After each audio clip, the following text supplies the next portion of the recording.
pasteurs, tous les docteurs qui ont dû prêcher sur cette tribune, sur ce plateau, que la dîme appartient.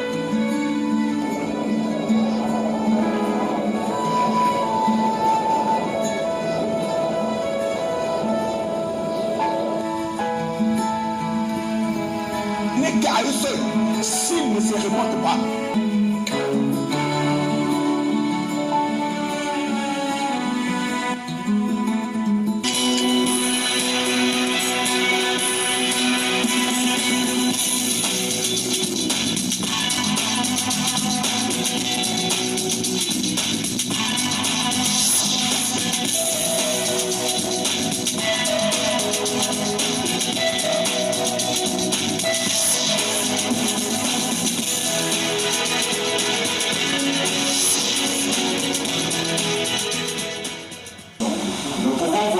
Le prophète Milan Marobana parler de ces choses. C'est un problème très délicat dans une église.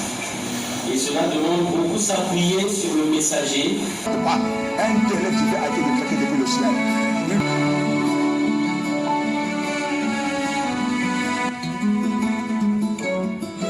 Voilà que nous sommes à l'heure de la génération de vie. Trop de demandes que le pasteur Âme Perfection revienne sur cette scène. Et aujourd'hui encore, il fallait qu'il soit, cette fois-ci vous avez remarqué que j'ai deux invités ici, le pasteur Âme Perfection que vous avez écouté la fois dernière, et vous avez aussi le pasteur Faustin Zoussi de la Grâce Tabernacle qui est arrivé aujourd'hui, qui a un plus qui va nous apporter, et lui qui nous a suivis aussi, n'est-ce pas, depuis les émissions antérieures. Donc vous comprenez qu'il y a un ajout, le pasteur Zoussi, qui après avoir suivi il a marché avec nous, c'est dans la même vision et il est venu, n'est-ce pas, pour assaisonner à ce repas, puisque les aigles se nourrissent de la viande fraîche. Et vous serez en direct de la DRTV internationale. Nous continuons avec le thème sur la dîme, la mauvaise gestion de la dîme dans les églises par les pasteurs, ceux-là qui se sont accaparés depuis de longues dates de cette fameuse dîme qui fait couler de l'encre dans la ville de Pointe-Noire et de Brazzaville, pourquoi pas dans le monde entier. Donc, nous allons encore parler de la mauvaise gestion de cette dîme dans les églises, et surtout que nous avons deux grands orateurs. Ce soir, c'est le pasteur Âme et le pasteur Zoussi que je venais vous présenter. Bonsoir les serviteurs de Dieu. Je commence par le pasteur Zoussi qui vient d'arriver.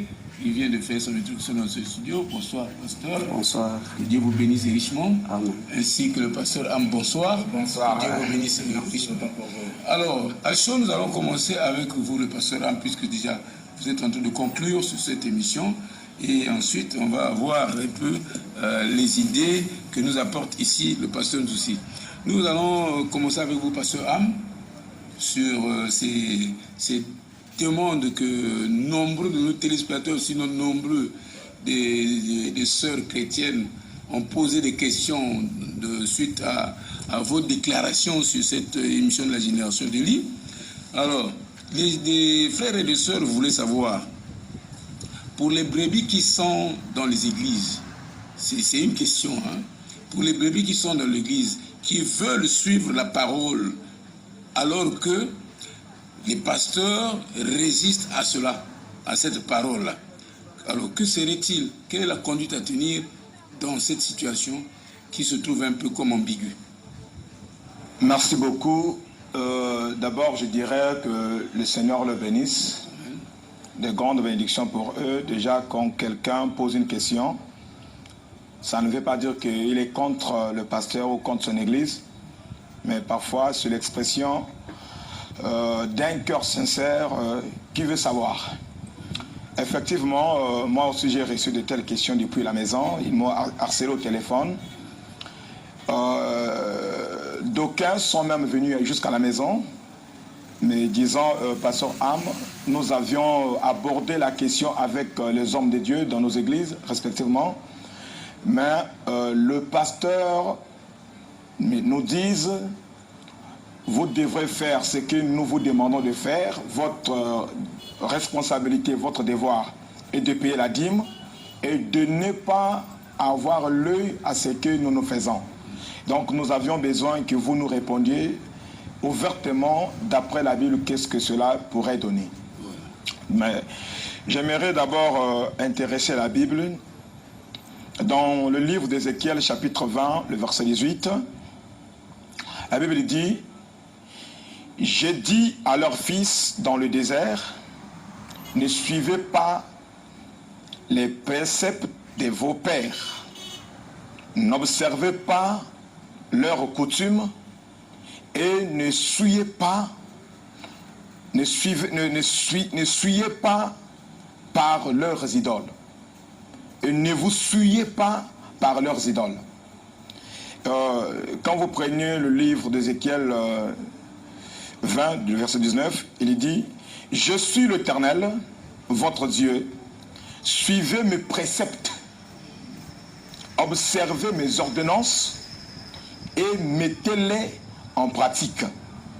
Alors, j'aimerais déjà, par ici, nous avons de la compréhension et de la lumière de l'Écriture, que Dieu est en train de s'adresser aux fils, de ne pas marcher selon les préceptes des pères.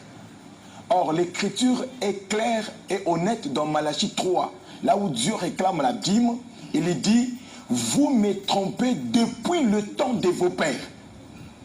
Donc ici, c'est l'amour de Dieu qui intervient à la génération des fils afin que cette erreur maudite qui a tué la génération paternelle soit arrêtée et que le relais de la vie et de la lumière soit le chemin pour la génération des fils.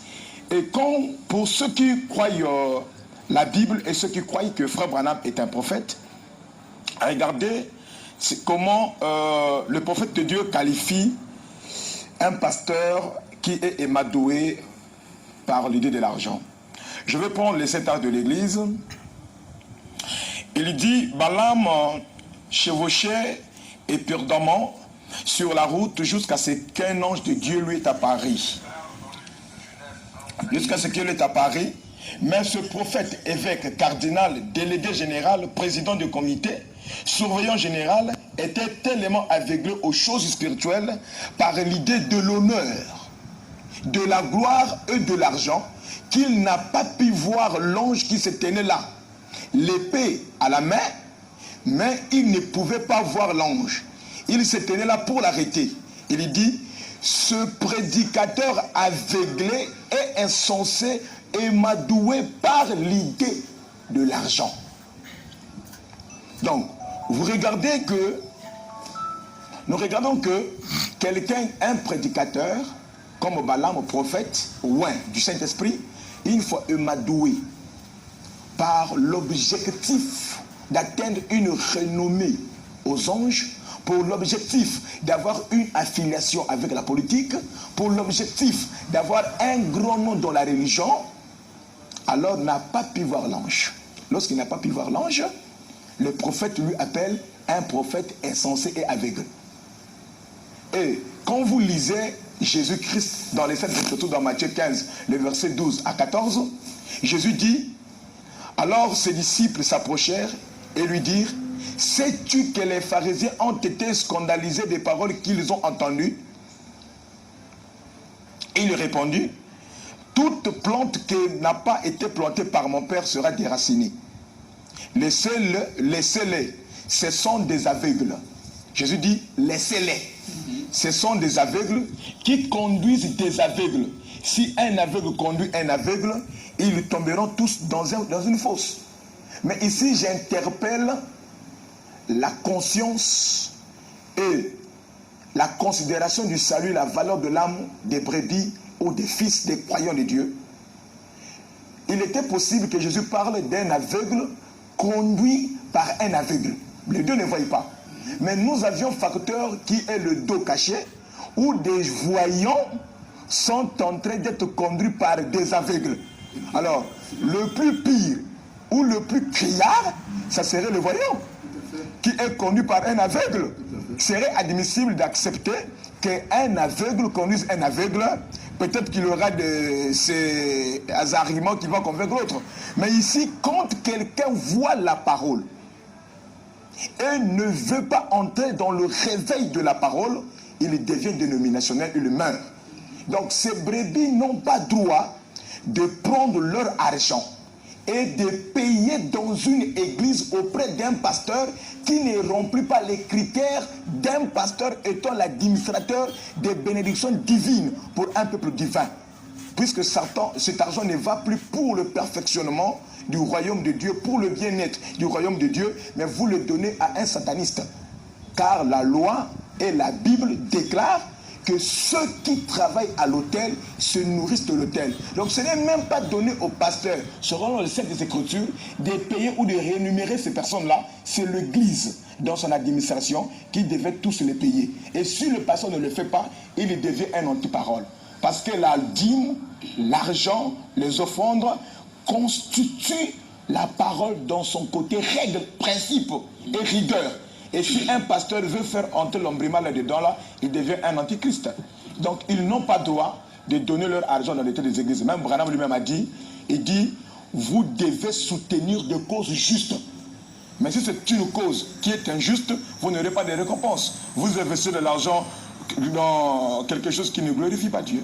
Pour cela, donc, les brebis, comme on les appelle, ou alors les chrétiens, les croyants qui sont dans les églises, devraient plutôt suivre la parole au lieu de suivre le pasteur. Oui. Sinon, s'arrêter de ne pas payer cette dîme dans les églises et sortir soit des églises ou ne plus jamais faire quelque chose de ce genre. Mais, révérend Obéli, nous devions avoir de la vision très, très éloignée parce que nous sommes des aigles. Les fils de Dieu marchent avec la vision. Jésus parle de ses serviteurs dans Luc 7, le verset 22-23.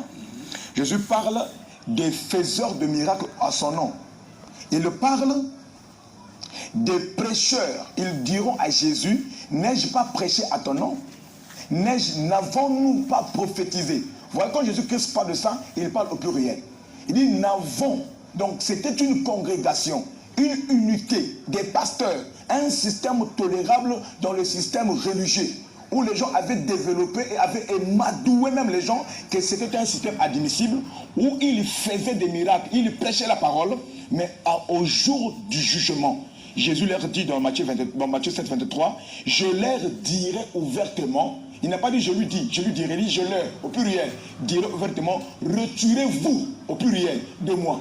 Donc nombre des pasteurs sont appelés les serviteurs de l'iniquité. Et l'iniquité, c'est un péché volontaire où Branham définit que, il dit, c'est après avoir eu la connaissance du bien. Au lieu de le faire, vous faites le contraire, vous devenez un serviteur de l'iniquité. Et si une brebis suit un tel pasteur, il n'ira pas au ciel. Ok, une brebis suit un tel pasteur n'ira pas au ciel. Des pasteurs depuis lors qu'ils exploitent les fonctionnaires dans les églises. Bon, vous savez bien que dans tout le temps passé, ces pasteurs que vous dites aujourd'hui qui n'avaient pas le droit ou qui n'ont pas le droit, n'est-ce pas, de percevoir cette dîme, pas de donner mais de percevoir cette dîme, quel serait leur sort aujourd'hui alors que depuis tout le temps, ils ne font qu'exploiter les fonctionnaires dans les églises? D'abord, je dirais que Dieu vous bénisse. C'est une question qui me va droit au cœur. Vous ne savez pas ce que je ressens de cette chose. Et aujourd'hui, les voix se lèvent de partout dans la ville que le pasteur Am est un agitateur religieux, un incitateur aux troubles religieux, mais ils n'ont pas de la vraie perception au sujet de l'activité divine. Est-ce que ne semblerait-il à Jésus-Christ qui, auparavant... Non, ce n'est même pas une ressemblance, c'est une répétition. Une concrétisation d'une prophétie.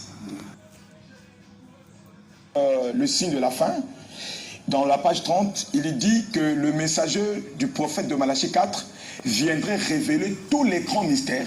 Il dit, mais quoi que les mystères soient révélés, il reste toujours un élément surnaturel en suspense. Et là-dedans, il s'agit d'une souveraineté de grâce de Dieu. Et le prophète explique que quand il y a des troubles religieux, ceux-là qui étudient la parole dans la profondeur saura qu'un mystère vient d'être décrété au ciel, vient d'être ouvert. Et quand un mystère est révélé, pour que Dieu puisse progresser son Église dans une lancée spirituelle, ça crée des troubles religieux parce que c'est une naissance d'une révélation qui va prendre de l'emprise.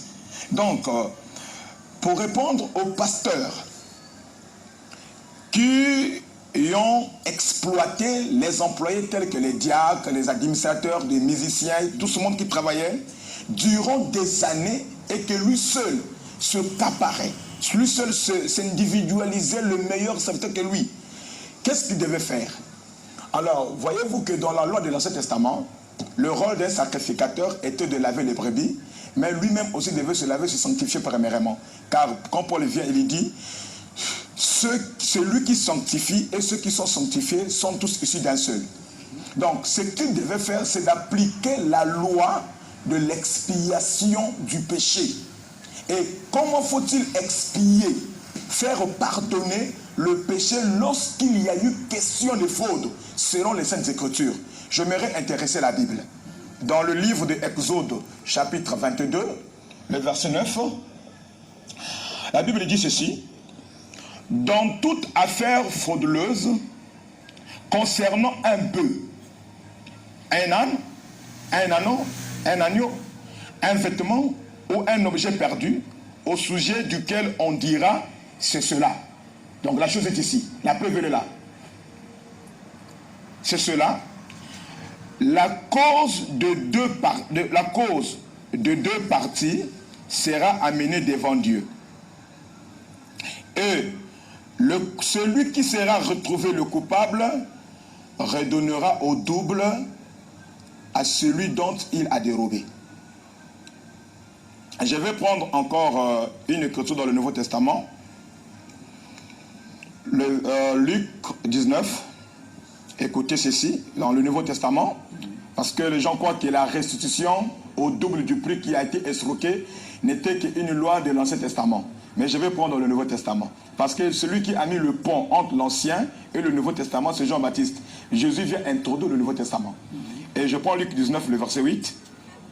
Mais Zachée, se tenant devant le Seigneur, lui dit, voici Seigneur, je donne aux pauvres la moitié de mes biens, et si j'ai fait tort de quelque chose à quelqu'un, je lui rends le quadruple. Jésus lui dit, le salut est entré aujourd'hui dans cette maison, parce que celui-ci est aussi fils d'Abraham, car le Fils de l'homme est venu chercher et sauver ce qui était perdu.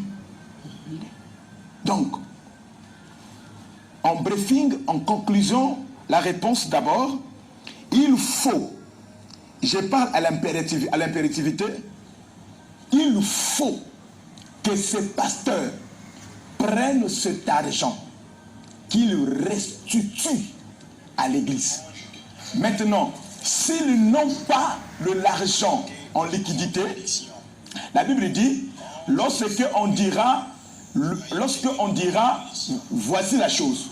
Donc, ils peuvent, s'ils ont par exemple 15 parcelles, s'il a par exemple des voitures, des biens qu'il a dû obtenir par le profit de cet argent obtenu frauduleusement, il les remettra à qui de droit, c'est-à-dire à l'Église qui est le royaume de Dieu, la maison de Dieu. Et l'Église aura un dernier mot. Je vais soutenir cette déclaration, ce verset-ci appuyé par les citations du frère William Henry Branham. Je m'adresse à toutes les églises, à toutes les confessions. Mais vous savez que le jugement commence d'abord dans la maison de Dieu, au sanctuaire. Et j'ose croire que les gens du tabernacle sont des hommes beaucoup élevés dans le domaine de la révélation. Voilà pourquoi je vais m'adresser à eux, au travers du prophète qui prétendent croire être leur prophète. Je vais lire frère Branham dans la brochure « La loi ou la grâce ». Écoutez cette lecture que je vais lire ici. La loi ou la grâce, paragraphe 176. Je suppose que c'est aussi la manière de Dieu de nous avoir. Vous savez, de faire sortir le diable hors de vous, que vous en sautez de gloire. Après cela, vous êtes prêts à être mis en conserve. Et Dieu vous scelle ensuite, et vous avez, c'est de ce dont nous avons besoin. ici d'une bonne réunion à l'ancienne mode, jusqu'à ce que toute l'inimitié, tout ce qui n'est pas comme Christ, soit tout à fait éliminé. Voyez, purifié au point de venir dire au Seigneur, pardonne-moi, frère, pardonne-moi, pardonnez-moi. Je ne voulais pas faire cela, je ne le ferai plus. Oh, Dieu, sois miséricordieux envers moi.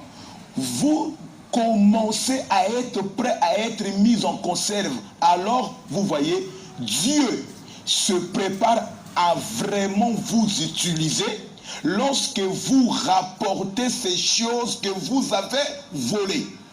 Vous savez, et mettez cela en ordre, disant, frère, je ne voulais pas voler cela. Tu sais, non, messieurs, je suis vraiment prêt à, je vais te payer le double du prix. Voyez-vous, alors vous êtes sur la bonne route. En ce moment-là, vous savez, c'est exact. Voilà ce dont nous avons besoin. Oh là là! Donc l'attitude correcte d'une personne, d'un pasteur qui veut sauver son âme et qui veut accéder au salut, c'est de restituer cet argent à l'église, parce qu'en brisant un principe, dans ce principe financier, il brise des principes divins. Parce que nous avons 3 règles où la personne, les prédicateurs ne devaient pas mal interpréter la parole, mal placer la parole et la disloquer. Et prendre la dîme pour toi-même, c'est soustraire à l'écriture et ajouter une pensée humaine. Vous tuez, vous empoisonnez l'église. Donc ils ont une recommandation biblique, une recommandation prophétique de restituer cet argent. C'est bien à l'église. S'ils ne le font pas, les vrais fils de Dieu, la vraie épouse, la génération promise qui marchera avec la parole, sortira de leurs églises et trouvera un réveil ailleurs. Mais pasteur, j'ai une question qui me vient à l'esprit, là, l'instant même. Oui. Pendant que vous parlez des pasteurs, effectivement, qui seraient, n'est-ce pas, ceux-là, les acteurs, les preneurs de dîmes dans les églises, et pour certains pasteurs, même aller jusqu'à refuser le salaire aux fonctionnaires des églises. Vous savez que je ne parle pas de vous, pasteur Am, mais dans vos églises, les pasteurs, c'est ce qu'ils font. Ouais. Déjà, ils ont un problème avec la confession. Vous savez bien que le pasteur est difficile de revenir à la chair pour dire je suis tombé, ou de venir à la chair pour dire j'ai trompé, ou pour dire bon, j'ai oublié, ou certainement j'ai commis cet acte. On ne sait pas à quel moment ils se repentent, mais pour ce cas, vous pensez que dans ces villes-là où vous faites entendre, vous aurez vraiment les pasteurs qui viendront, ou bien qui viendront devant leur chair, ou bien derrière leur chair, pour venir, n'est-ce pas, confesser tout ce qui dans le passé, sur ce que vous avez vu, et remettre, comme vous dites, le double de ce qu'ils ont avalé de tout le temps qu'ils ont existé. Révérend et mon cher pasteur est ici. Vous savez, chacun dans son domaine peut se sentir qu'il est fort lorsqu'il établit sa propre dénomination. Oui, surtout que je connais le pasteur. Le pasteur Jésus, c'est l'homme qui vient toujours derrière la chair. Satan est maître de l'enfer, oui. Mais il a un supérieur, c'est Dieu. Si seulement ces pasteurs veulent justifier leur incrédulité, sceller leur perdition, qu'ils crient haut et fort, qu'ils viennent ici, qu'ils crient haut et fort, qu'ils ne sont pas les auxiliaires du message de William Marion Branham. Et je vous en prie, la première chose n'est pas d'abord qu'ils aillent restituer cet argent-là là-bas. Selon l'ordre de la parole ou du message, Pierre a dit, quand les personnes de la Jérusalem ont été touchées par la parole, Pierre a dit, répondez-vous, afin que chacun de vous soit baptisé pour la rémission. Donc avant qu'il y ait la rémission, la restitution, il y a d'abord l'élément repentance. Et cette repentance-là, qu'ils doivent faire, ce ne sont pas d'abord dans leurs églises. Selon l'ordre du message que nous a prêché le prophète Pierre dans les Écritures, ils doivent prendre de la dette de vie, c'est repentir au public Et j'appelle. Vous avez suivi depuis la fois passée jusqu'à aujourd'hui que le pasteur Am est en train de déclarer. Bon. Je remercie le Seigneur pour cette invitation que le pasteur Am a faite. Il a voulu que je puisse participer à cette émission que j'ai toujours aimé. Je vous ai déjà appelé plusieurs fois. Quand j'écoute les émissions que se passent avec le pasteur du message, le pasteur pentecôtiste, vraiment, j'encourage. Alors, j'ai écouté le révérend Am. Vraiment, c'est un thème un peu compliqué. Pourquoi? Parce que ça parle du pasteur. Ça parle de l'argent. Ça parle des églises. Ça parle de fils de Dieu. Et on devrait aborder ces sujets avec tant de respect et beaucoup de précision dans les Écritures. C'est pourquoi je vais lire une écriture du prophète dans Comment l'ange est venu à moi et sa commission. Frère Nam dit ceci, vous pouvez utiliser les dons de Dieu, mais vous devez prendre garde à ce que vous faites avec. Donc les dons de Dieu, vous pouvez l'utiliser, que ce soit les dons de chanter, les dons de prêcher la parole, les dons de la musique, tout ça c'est des dons. Prophétie, parler en langue, tout don. Mais cela dépend comment vous utilisez les dons que Dieu vous a donnés. Frère Branham continue, il dit, vous devrez prendre garde à ce que vous faites avec ces dons. Dieu vous en rendra responsable. Voilà, frère Obili, ce qui touche un peu mon cœur.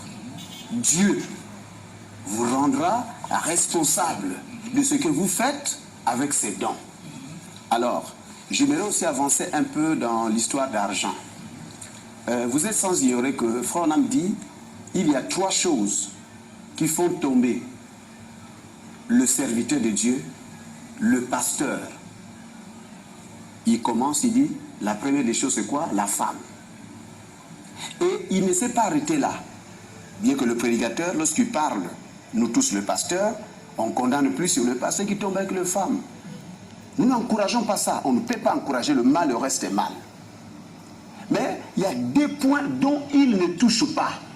Et ces 2 points-là, c'est ces points-là qui amèneront beaucoup de pasteurs en enfer. Ça, c'est vrai. C'est le problème de quoi? L'argent et la popularité. Tel que moi qui parle ici, je parle devant la ville de Pointe-Noire, devant mon église. Je vous assure, dès que j'ai mal agi, je demande pardon. Ça, j'ai toujours constat. Ça, je suis témoin. Vous pouvez vérifier. Non, je suis témoin. Même dans l'essence des services, du travail, dans les affaires.